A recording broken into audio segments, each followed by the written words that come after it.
Today we're looking at two popular compact crossovers, the Ford Escape and the Nissan Rogue. We'll drive through their development and evolution. We'll also look into which model years are best to buy and which ones you should avoid if you're looking to buy used. So hop in and let's get going.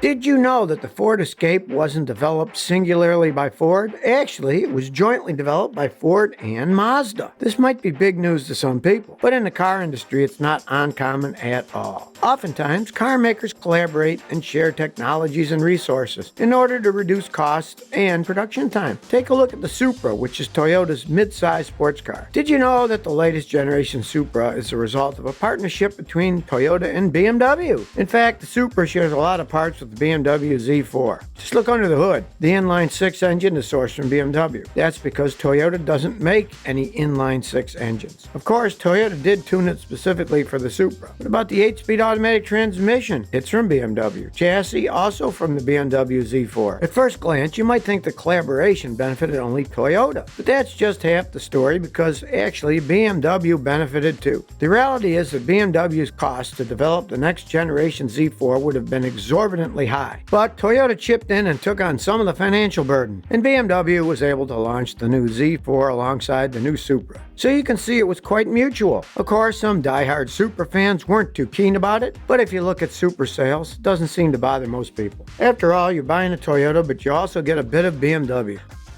But now let's talk about the Ford Escape. The collaboration between Ford and Mazda resulted in not just the Ford Escape, but also in the Mazda Tribute. Both cars shared the same underpinnings from the Ford CD2 platform, based on the Mazda GF underpinnings. Mazda supplied the inline-4 engines for basic versions of both cars, while Ford supplied the optional V6. Ford assembled both the Ford Escape and the Mazda Tribute in the US for the North American market. At the same time, Mazda assembled both cars in Japan for other markets. Ford released the Escape because it saw the trend in demand for compact crossovers. Around this time, Americans had started favoring the crossover because it offered more passenger and cargo space and better vehicle performance than sedans. The crossover market has been led by strong competitors, namely the Toyota RAV4 and Honda CR-V. And while the Ford Escape never surpassed its competitors, nonetheless, it would become a top-selling Ford model in America. In the first year, over 164,000 units of the Escape got sold, with subsequent annual sales exceeding 100,000. Then in 2011,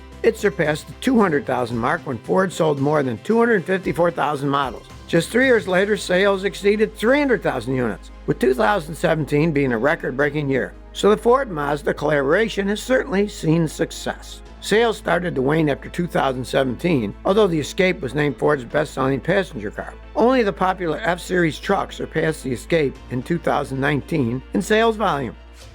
Did you know that the Escape Hybrid uses technology that's similar to the one in the Toyota Prius? Ford engineers independently developed it, but then later realized their technology may conflict with patents held by Toyota. So, Ford struck a deal with Toyota. That was in 2004. It was a patent-sharing agreement between the two companies. Basically, Ford got licensed to use some of Toyota's hybrid technology. In exchange, Toyota was able to use some of Ford's diesel and direct injection engine technology. Toyota makes its own Prius transmission in-house, and the Toyota Group owns an automotive parts supplier called Aisin Saiki. This company supplies hybrid transmissions to other car makers. So that's how Toyota, through Aisin, supplies the HD10 Hybrid CVT for the Ford Escape. But not all car collaborations run smoothly. It's no surprise that challenges can arise. That happened due to Aisin's allocation of limited production capacity and engineering resources to Ford. The fourth generation Ford Escape started with the 2020 model. The Escape is manufactured at the Ford Assembly Plant in Louisville, Kentucky. It comes with 4 engine transmission combinations, including a plug-in gasoline-electric hybrid that can travel 37 miles on electricity alone with an efficiency rating of 100 mpge. In addition to a conventional hybrid and 2 turbocharged engines mated to an 8-speed automatic transmission. The base engine is a turbocharged inline 3-cylinder that generates 181 horsepower and 190 pound-feet of torque. The basic model includes front-wheel drive, and all-wheel drive is an option. Also available is a 2-liter 4-cylinder turbocharged engine that outputs 250 horsepower and 280 pound-feet of torque. The standard Escape Hybrid is powered by a 2.5-liter gasoline inline 4, which runs with the most efficient Atkinson cycle, 2 electric motors and a planetary gear, which, by the way, allows you to change the gear ratio and pretty much works like a CVT. The battery of the standard hybrid is rated at 1.1 kilowatt hours and produces 200 horsepower. On the other hand, the plug-in hybrid battery is remarkably bigger at 14.4 kilowatt hours, capable of 209 horsepower. Both of these batteries are lithium-ion batteries.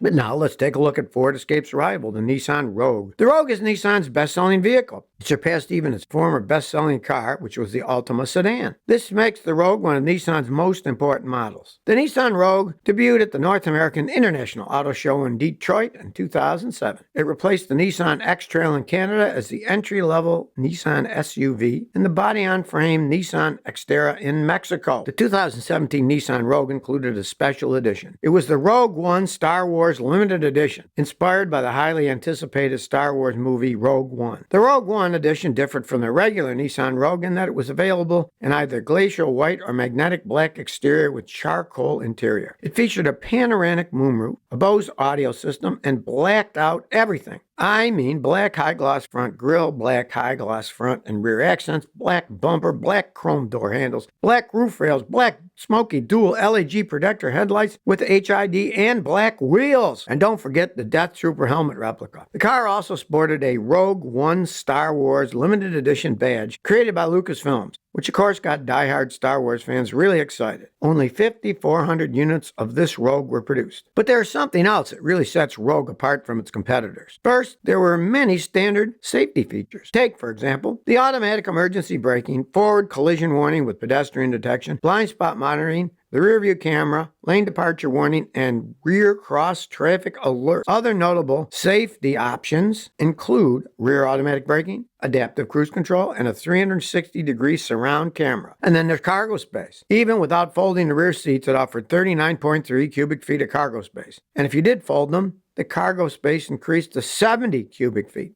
That's really competitive when compared to the Honda CR-V, for example, which offered 39.2 and 75.8 cubic feet respectively. Or compare that to the Toyota RAV4, which offered 37.6 and 69.8 cubic feet of space. As for the Rogue Hybrid, it debuted January 2017 with a 2-liter 4-cylinder gas-powered engine that generated 141 horsepower and 141 pound-feet of torque with an Xtronic CVT. When combined with the electric motor, the total power is up to 176 horsepower. The Rogue Hybrid has been available in 2 trim levels, SV and SL, but does not offer a third row of seating in a dedicated family package or divide and hide cargo system due to the large capacity of the lithium-ion battery. Did you know that Nissan is to Japan what Ford is to America? Ford led car production in the U.S. in the early days of the car industry, but actually car innovation developed independently all over the world. Nissan, in its infancy, was known as Nihon Sangyo Company. It handled the majority of Japan's car needs in the early 20th century. So it's rather interesting that down to today, Ford and Nissan are still competing. But now, if you're looking to buy a used Nissan Rogue or Ford Escape, which model years are best to consider and which should you avoid? Let's start with the bad years and finish with the good. Regarding the Nissan Rogue, the worst is 2013 because it racked up the most consumer complaints.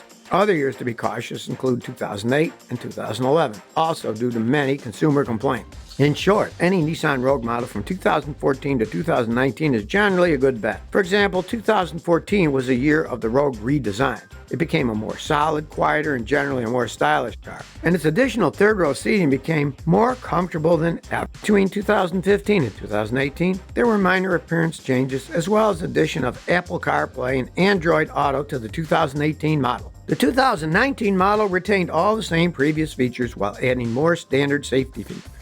As far as the Ford Escape is concerned, 2014 model is probably one of the worst due to issues with the powertrain. Also, take extra caution with the 2008 model because that year received the highest volume of consumer complaints. The 2017 Ford Escape was an updated model with new styling and more active and passive safety features. Its 8-inch infotainment system is powered by a Ford Sync 3 software that has a user-friendly interface. And if power is something you're looking for in the Escape, the engine has several powerful options. For example, its base 1.5-liter turbo provides 179 horsepower, and the 2-liter turbo has 245 horsepower and a fuel consumption rating of 25 miles per gallon. But if you want something newer, then I'd check out the 4th generation, specifically the 2020 Ford Escape. Ford made some pretty significant changes to it, and I mean more than just adding comfort and cargo space. Its base 1.5-liter turbo engine now produces 181 horsepower, while the 2-liter turbo engine now gets up to 250 horsepower. It has also been engineered to offer a cruising range of 26 miles per gallon on the highway, and the hybrid vehicle's combined consumption is now 40 miles per gallon. But now, you tell me, which do you favor, the Ford Escape or the Nissan Rogue, and why? Please comment below and share. If you like this video, please like and subscribe to my channel. Thanks for your support.